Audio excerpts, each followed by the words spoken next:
Guantanamo bay detention ക്യാമ്പിൽ എത്തിച്ചേരുന്ന പുതിയ വനിതാ ഗൈഡാണ് ആമി. അവിടെ തന്നെ തടവുകാരനാണ് അലി. ഇവർക്കിടയിൽ പതുക്കെ രൂപപ്പെടുന്ന സൗഹൃദത്തിന്റെയും ഇഴയടുപ്പത്തിന്റെയും കഥയാണ് Camp X Ray. A Separation, About Elly എന്നീ ഇറാനിയൻ സിനിമകളിൽ അഭിനയിച്ച് പ്രശസ്തനായ പെയ്മാൻ മാഡിയാണ് അലിയായി വേഷം കൊണ്ടത്. ആമിയായി ക്രിസ്റ്റൻ സ്റ്റീവാർട്ട് അഭിനയിക്കുന്നു. 2014 പീറ്റർ സാറ്റ്ലൻ ഈ ചിത്രം സംവിധാനം ചെയ്തത്. അതീവ ബഹളങ്ങളൊന്നുമില്ലാതെ ശാന്തസുന്ദരമായാണ് കഥ പറഞ്ഞു പോകുന്നത്. കർത്തവ്യഭാരത്തിനിടയിലും തടവുകാരനോട് ഉള്ളിൽ ഒരു ചെറിയ ഇഷ്ടവും കരുതലും സൂക്ഷിക്കുന്ന ഓഫീസറും സെല്ലിൽ അവരുടെ സന്ദർശനം കാത്തിരിക്കുന്ന തടവുള്ളി. അതിർവരമ്പുകൾ ഭേദിച്ച് മനുഷ്യ മനസ്സുകളിലൂടെ സഞ്ചരിക്കുന്ന അദൃശ്യമായ ഒരു മായാജാലം തന്നെയാണ് സ്നേഹം.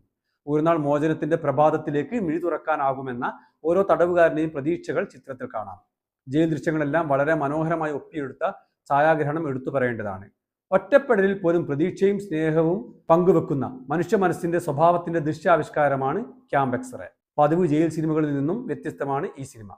തീർച്ചയായും കണ്ടിരിക്കേണ്ട ഒരു ചലച്ചിത്ര അനുഭവമാണ് ക്യാമ്പ് എക്സറെ.